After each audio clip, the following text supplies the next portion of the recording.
All right, welcome back to From Arbitration.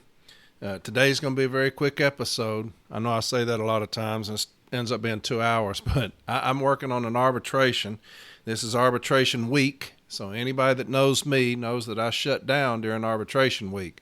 I don't ever want to be out prepared by management during arbitration. So far, I've not done that, and this week's not going to be any exception. But I wanted to get on here, do a quick episode about something that's come up. We're going to talk about it, and then I'm going to get off of here, all right?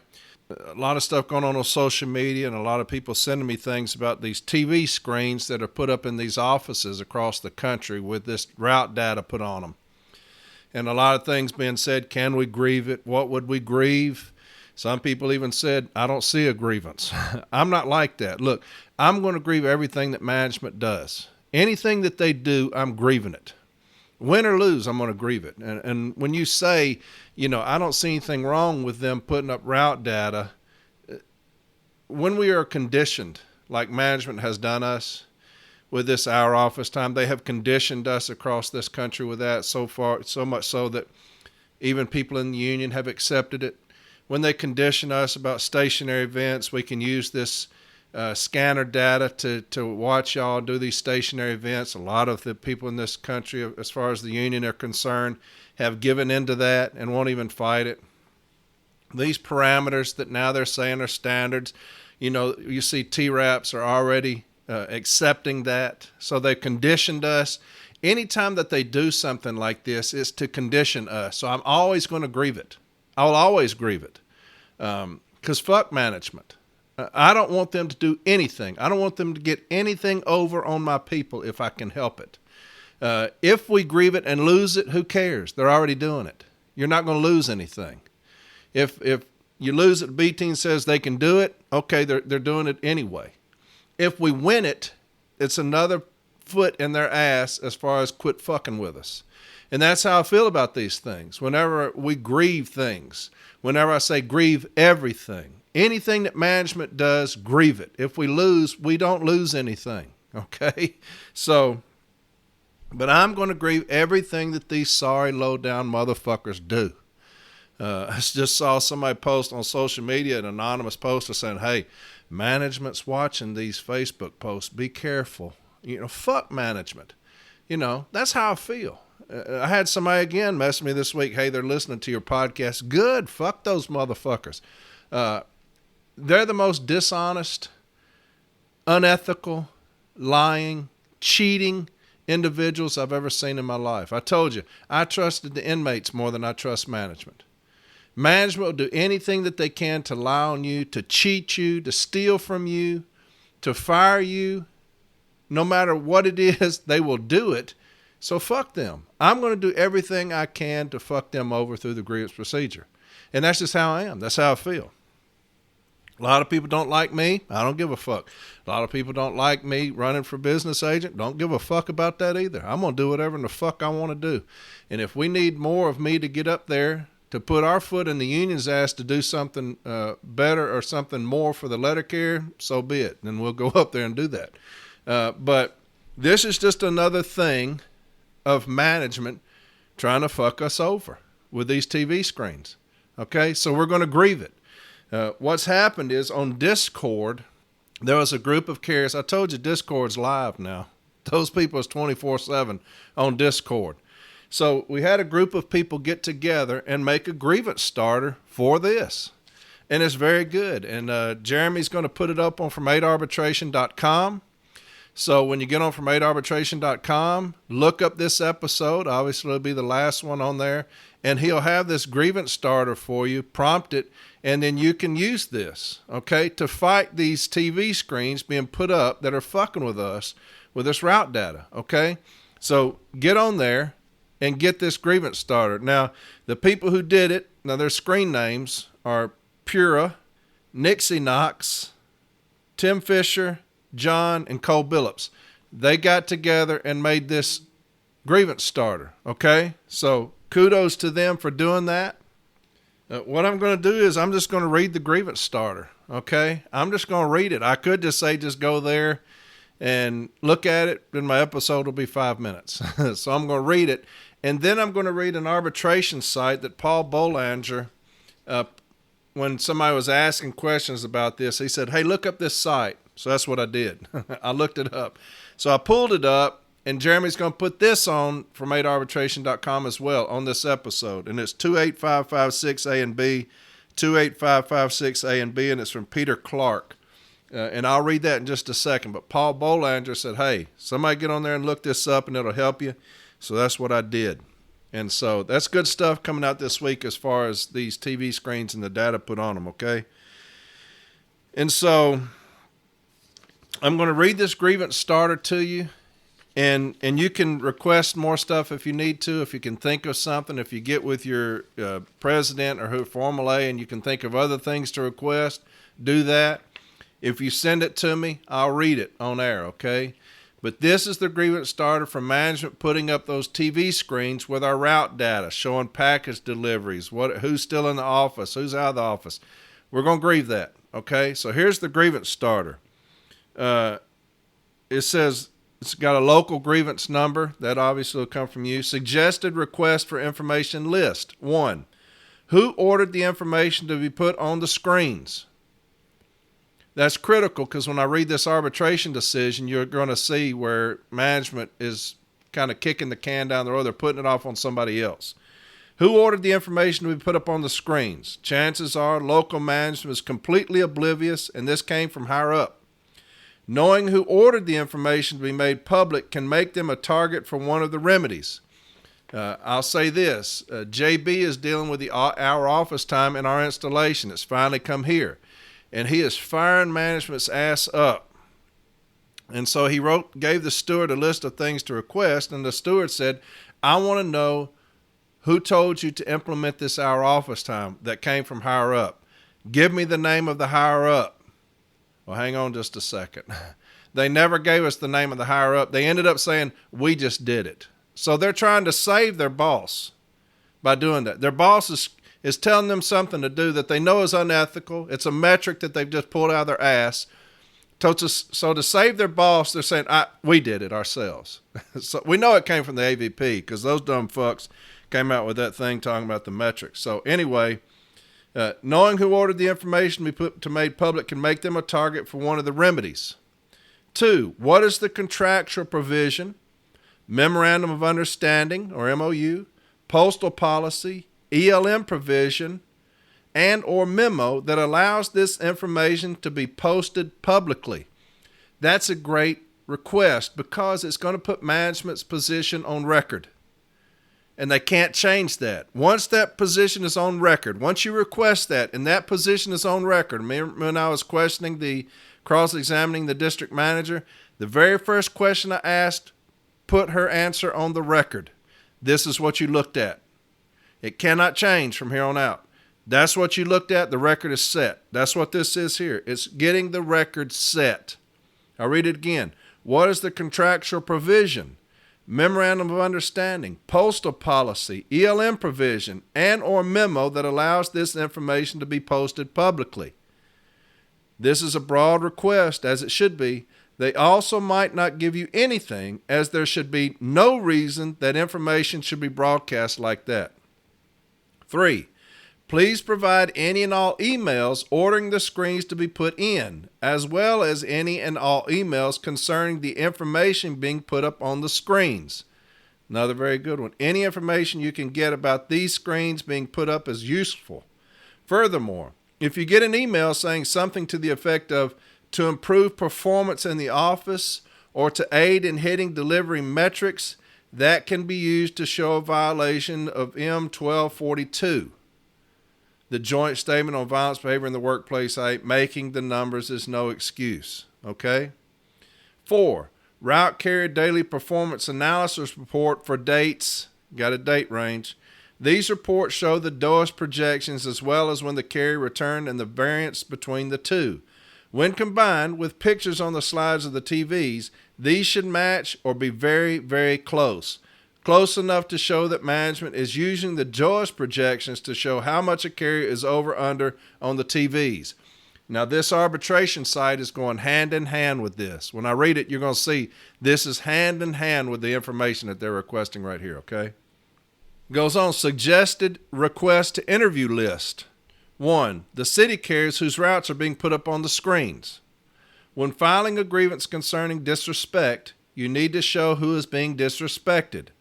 This can be done through a statement, alternatively. 2. Local management. Find out if management knows why this data is being published or if they have been cut out of the loop. 3. Higher level management.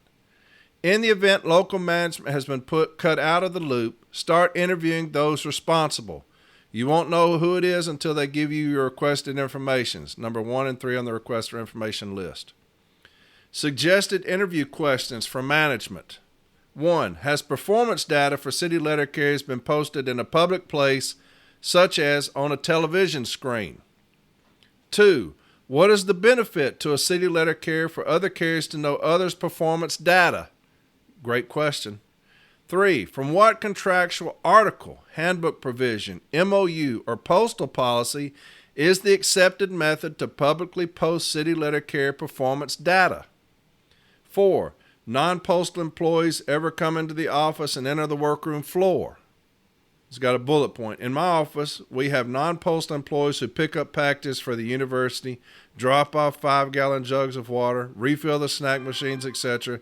They have to come on the workroom floor to do this, where, if such data were put on a television screen, non-postal employees would be able to see the restricted information.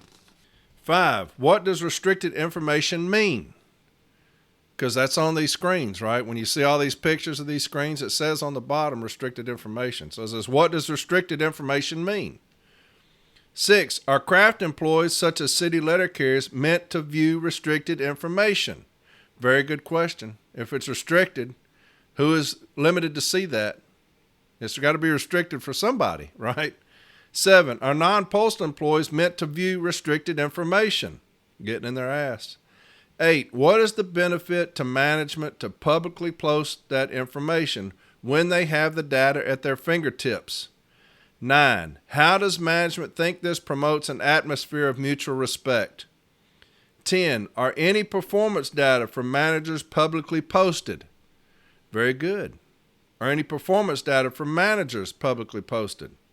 11. Have you ever had your deficiencies discussed in a public forum, such as in a meeting? 12. Would you feel respected if your deficiency were discussed in public? 13. Have you ever had your deficiency publicly posted? 14. Would you feel respected if your deficiencies were publicly posted? It's got another thing. Suggested interview questions for carriers. 1. What stand-up talk or other explanation did you receive when management at, it's got a thing, station began publicly posting your information?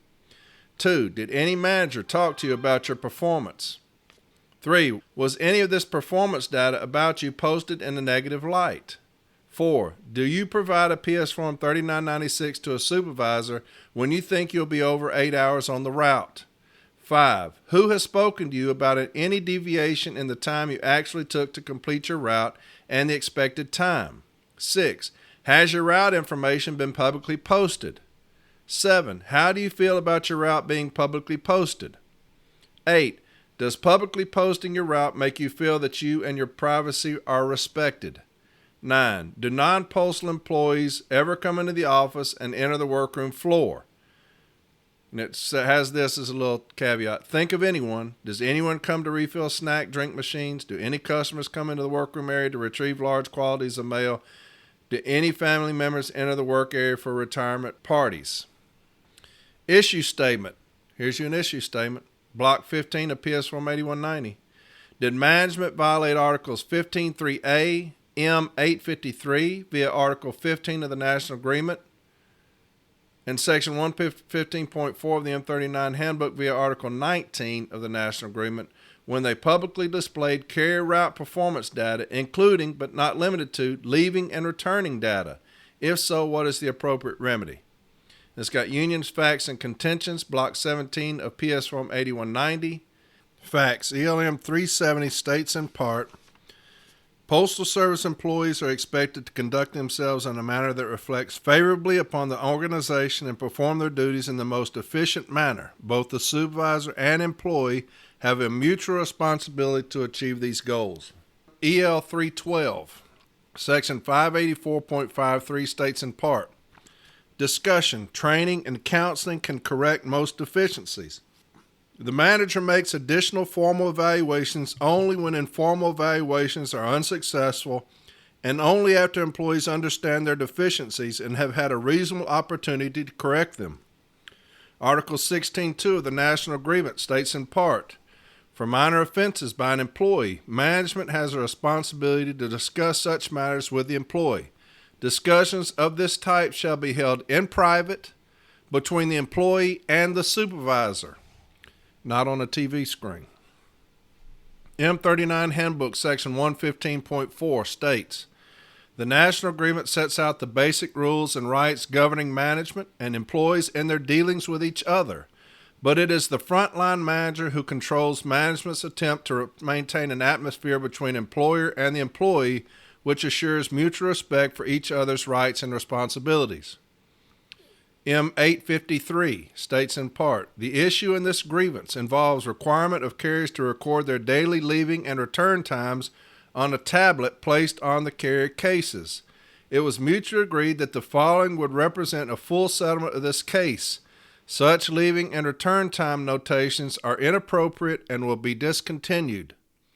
Article 34A of the National Agreement states, the principle of a fair day's work for a fair day's pay is recognized by all parties to this agreement.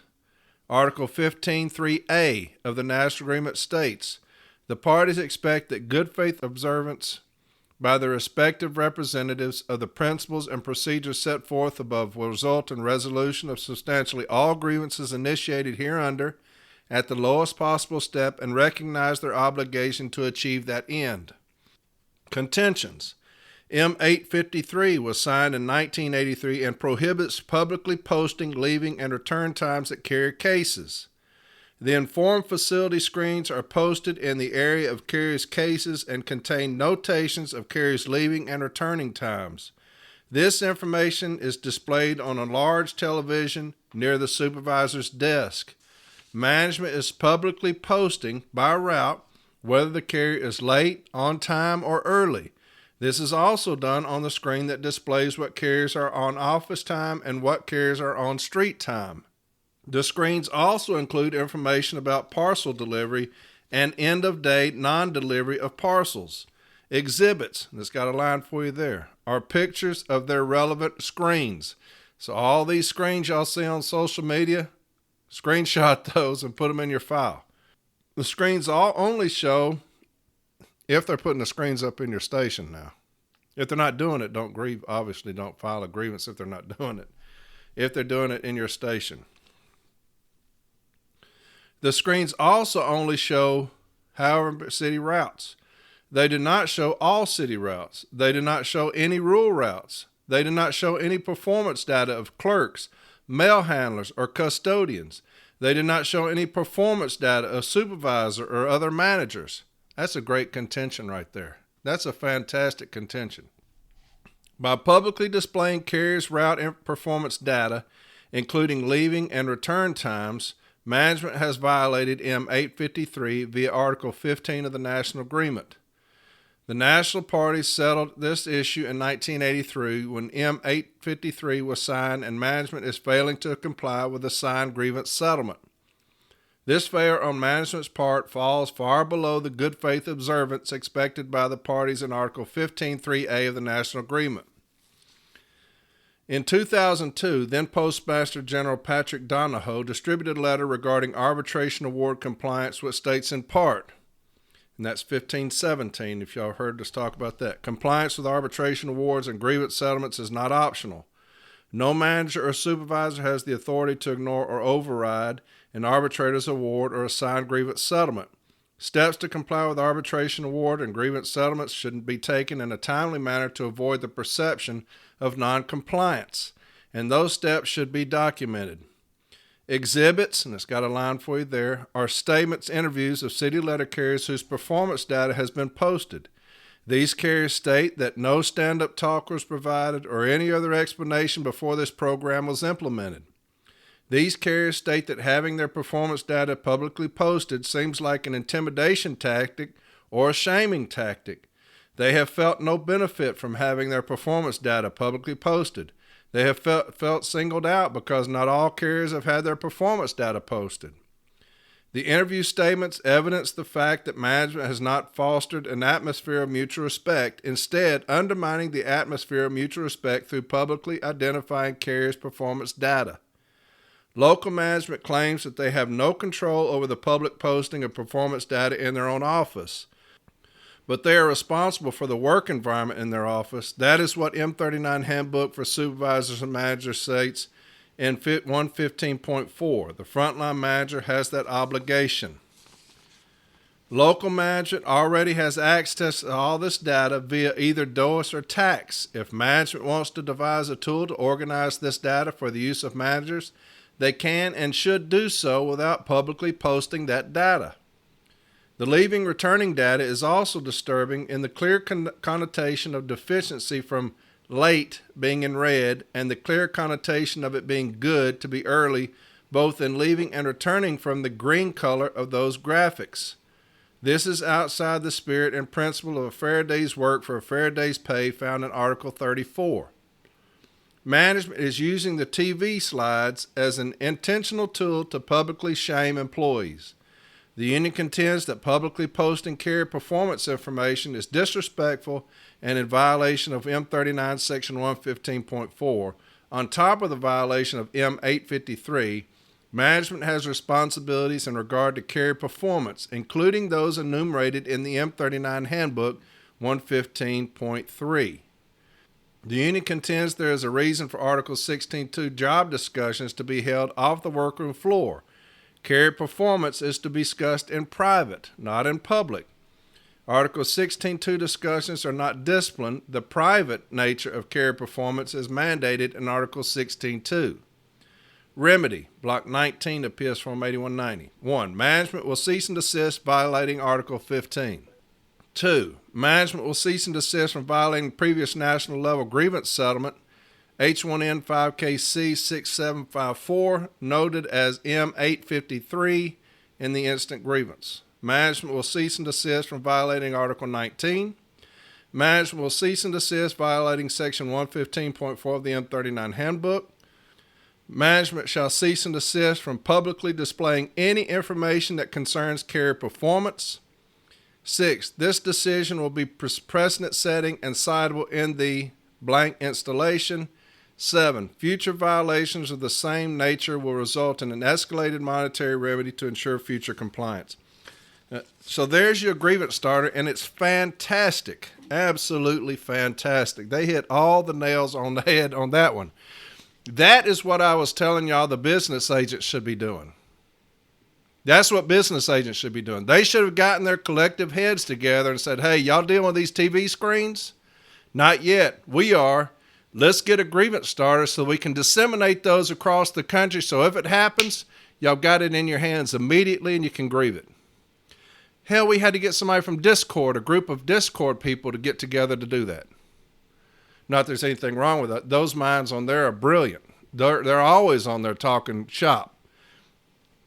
But I'm saying the people who get paid to do it aren't doing shit. People on Discord are just on there to help people. That's why I tell all y'all to get on Discord and Reddit. But these guys are just on there to help. Business agents get paid an astronomical amount of money and don't do shit. That's why I keep telling y'all, when things come up in y'all's region, tell everybody so that y'all can get y'all's heads together and say, let's get a grievance starter for this, like the 1 hour office time, the stationary events, this load time of 22 minutes. Y'all don't do shit. Nothing.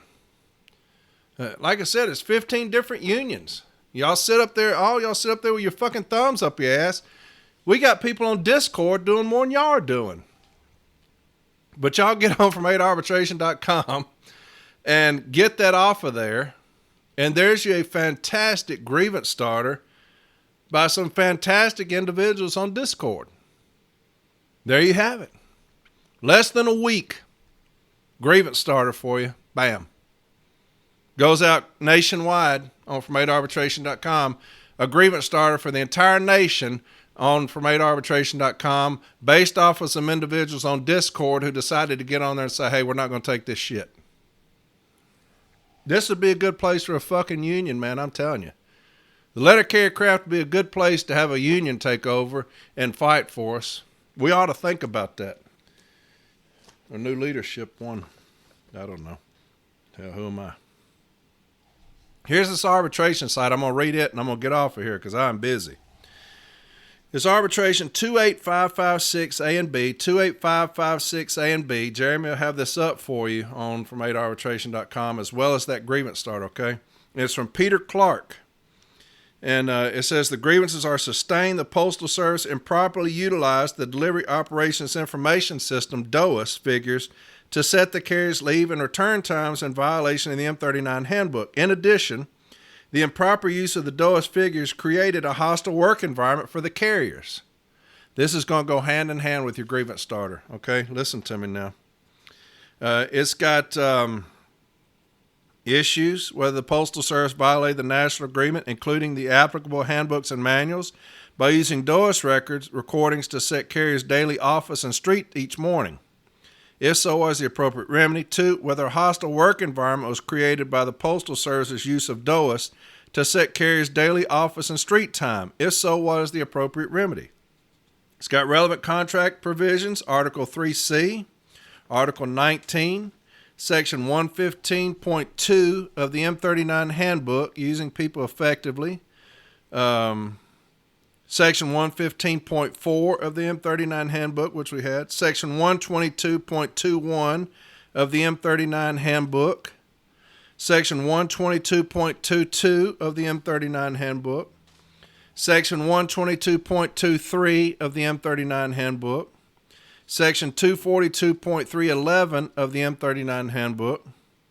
Section 242.321 of the M39 Handbook. Okay, so there's you some contractual provisions if y'all want to tie those in with your grievance, all right?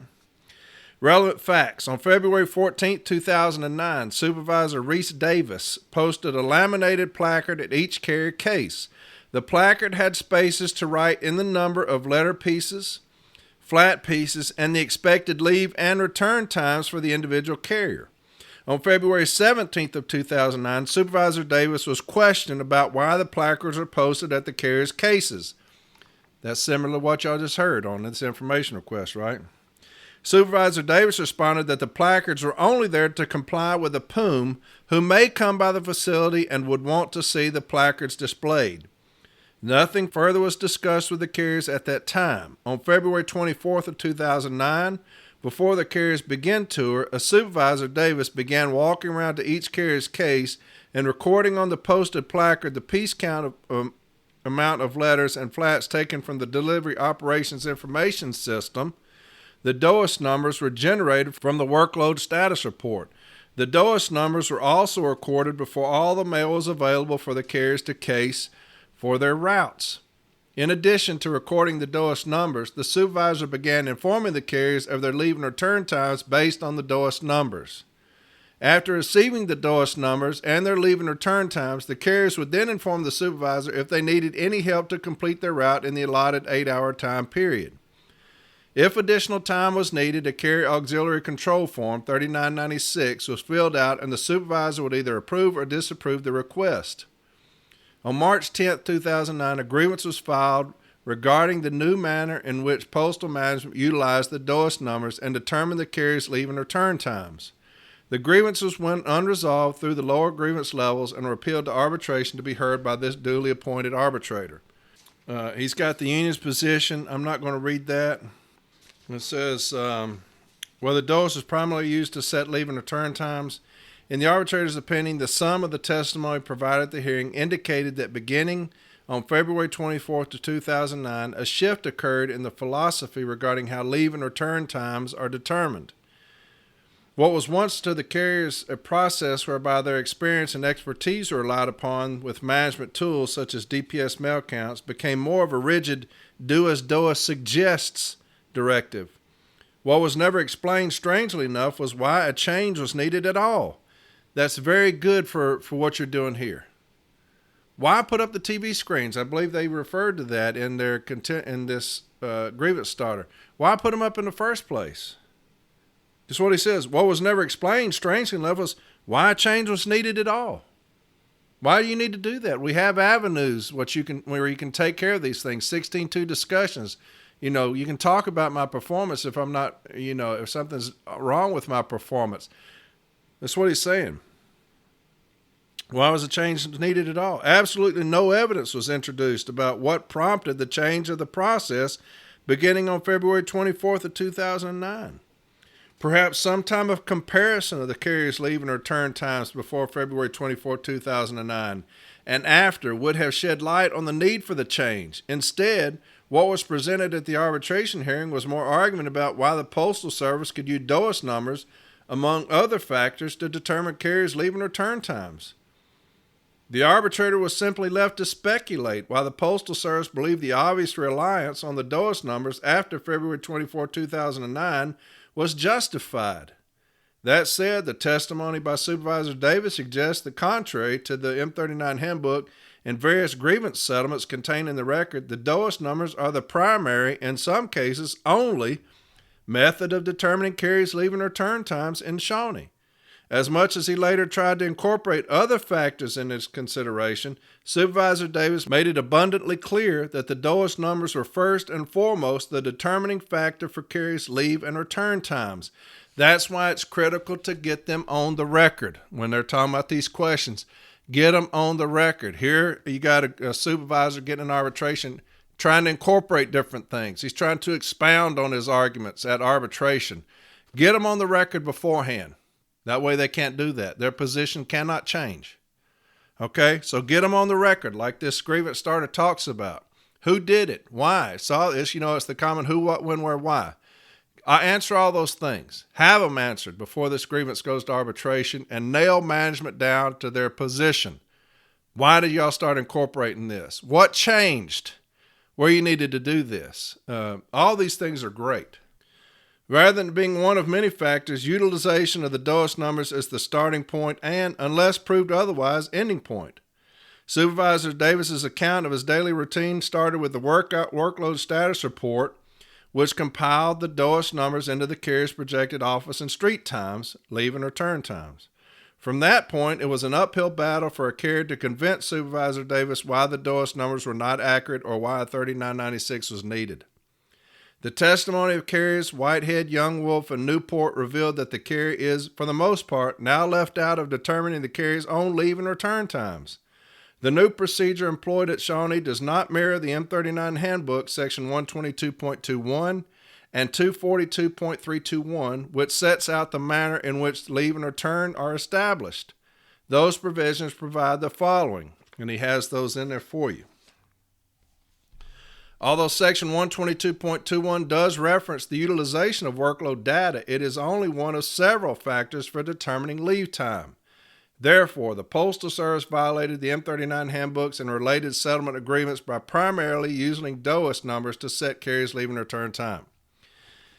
Then there's another thing, whether the Postal Service created a hostile work environment.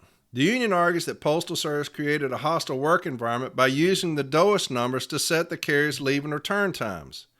11 carriers out of 20 submitted written statements to express their feelings of harassment caused by the use of DOIS and the manner in which Supervisor Davis instructed them on their leave and return times. The statements expressed feelings that indicated Supervisor Davis badgered, argued with, and threatened carriers. A stand-up talk by PM Hansen wherein she threatened carriers with termination was also mentioned, but that situation was already the subject of a grievance and thus is not into consideration. Section 115 of the M39 handbook states, it is the frontline manager who controls management's attempt to maintain an atmosphere between employers and employee which assured mutual respect for each other's rights and responsibilities. According to the union, the testimony of the three carriers and the statement in the record reveal that a hostile environment was created by postal management beginning on February 24, 2009. The Postal Service disagrees and cites to a grievance decided by arbitrator Eisenmenger involving similar claims by the union. In that grievance, the union claimed that a supervisor was verbally abusive towards letter carriers. Part of the complaints made by the carriers was that the supervisor berated them and talked to them as if they were lying when they requested a $39.96. In all, 9 of the approximate 27 carriers made complaints about the supervisor, 6 through live testimony, and 3 with written statements. Arbitrator Eisenmenger did not find that the supervisor's behavior was disrespectful, lacked dignity to others, or was manifestly unfair. She added that a carrier's supervisor, he had a responsibility to ensure the Form 3996 request rested on a sound basis. Therefore, it was not untoward for him to question carrier's basis for his or her estimate. That's obviously misspelled. The arbitrator believes the facts of this grievance are distinguishable from the cited grievance. First, the evidence adduced did paint Supervisor Davis in a negative light and could be considered hostile to some. The complaints made by the carriers who testified and the carriers who submitted written statements centered around the conflict between DOIS numbers and the previous manner in which their leave and return times were determined. In addition, the carriers are also complained about how their 3996 requests were handled, perceived heightened supervision, and feeling of a lack of trust. Read these things when you are getting your grievances together, okay? Read this decision over and over again. Pick out the pieces which Arbitrator Clark said these are the things that are important to him during his statements. When you have witness testimony, what was he looking for in the statements and what they were talking about? That's why I love arbitration sites, to get inside the arbitrator's mind. What are you looking at when you determine that they did violate Section 115.4? What was it that you wanted to see? And then we will adjust our statements accordingly, right? The other part is the manner in which Supervisor Davis and others have attempted to implement the new process. There is no doubt that people are creatures of habit and that when a profound change occurs, it is often met with resistance and animosity. In the instant grievance, had the arbitrator found that the Postal Service's use of the DOIS numbers did not violate the national agreement, most likely Supervisor Davis's behavior would be construed much like the supervisor's behavior was in the cited grievance decided by Arbitrator Eisenmenger. However, by concluding that the Postal Service did violate the national agreement, the improper use of the DOIS numbers led to the resistance and animosity and ultimately created a hostile working environment for the carriers. That's a great tie-in right there. Man, that's beautiful. In essence, but for the Postal Service's improper utilization of the DOIS numbers, a hostile working environment would not have been created. And he sustained it. So, there you go. There's your grievance starter and a great arbitration site to go with grieving these TV screens, then putting up restricted information, which is our route data. Okay? A very good grievance starter. I cannot thank them enough on that Discord for coming up with that. Get them together and we'll start doing more of those. All right, and I'll read them on here to you. So that's the episode for this week. Told you, very short, but I've got priorities, and my priorities are arbitration and trying to get an individual's job back. Going to have a difficult time. I have JB, though. That's my wild card. That's my ace up my sleeve when I have JB. He's good. But we've been busy lately, very busy. So there's the episode. Next week, don't know what I'm going to do, but we'll do something else. We'll talk about something, right? All right. Hey, I love every one of y'all. Y'all grieve these things. Let me know how it goes. All right. Keep me posted, and I'll start sharing it here on air. If you have settlements come back in your favor, let me know. I'll read those for everybody. Okay.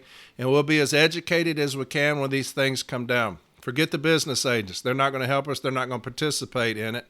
They're too busy drinking with each other and kissing each other's ass. We'll do it here, okay?